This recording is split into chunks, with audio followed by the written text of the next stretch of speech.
నంది శివునికి ఎదురుగా ఎందుకు ఉంటుందో తెలుసా? శివాలయంలో అడుగుపెట్టగానే శివుడు కంటే ముందుగా నందిని దర్శించుకుంటారు. నందిని రెండు కొమ్ముల మధ్య నుండి శివుణ్ణి చూస్తే మరికొందరు నంది చెవిలో తమ కోరికలను చెప్పుకుంటారు. మరి నంది యొక్క చరిత్ర, ప్రాముఖ్యత గురించి తెలుసుకుందాం. శిలాదులనే ఋషి ఉండేవాడు. ఎంతో జ్ఞానాన్ని సంపాదించిన ఆ ఋషికి పిల్లలు లేకపోవటం లోటుగా ఉండేది. ఎలాగైనా తనకు సంతాన భాగ్యం కలిగేందుకు శివుడి తపస్సు చేయటం మొదలుపెట్టాడు. అలాగే కొన్ని సంవత్సరాలు తపస్సు చేస్తూనే ఉన్నాడు. అతని వంటి నిండా చెదలు పుట్టినా సరే శిలాదులు ఆపలేదు. చివరికి శివుడు ప్రత్యక్షమయ్యాడు. తనకి సంతానం ప్రసాదించమని ఆ శివుణ్ణి వేడుకున్నాడు. అతని పరమ భక్తికి మెచ్చిన శివుడు తదాస్తు అన్నాడు. శివుడి వరాన్ని పొందిన శిలాదుడు ఒకసారి యజ్ఞం చేస్తుండగా ఆ అగ్ని నుంచి బాలుడు ప్రత్యక్షమయ్యాడు. ఆ బాలుడికి నంది అని పేరు పెట్టి అల్లారు ముద్దుగా పెంచుతున్నాడు శిలాదుడు. నంది అంటే సంతోషాల్ని కలిగించేవాడు అని అర్థం. ఆ బాలుడి మేధస్సు అసాధారణంగా ఉండేదట. అతను చిన్నతనంలోనే వేదాలన్నీ అవపోసన పట్టేశాడు.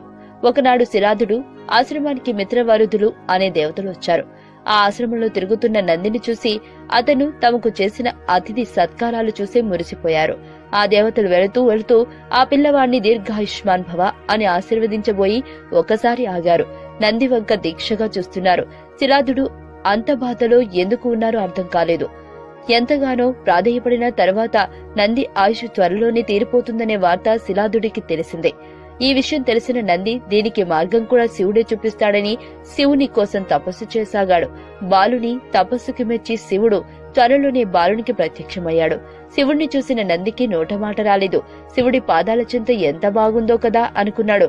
అందుకే తన ఆయుష్ గురించి వరం కోరుకోకుండా చిరకాలం నీ చెంతే ఉండే భాగ్యాన్ని ప్రసాదించు స్వామి అని కోరుకున్నాడు.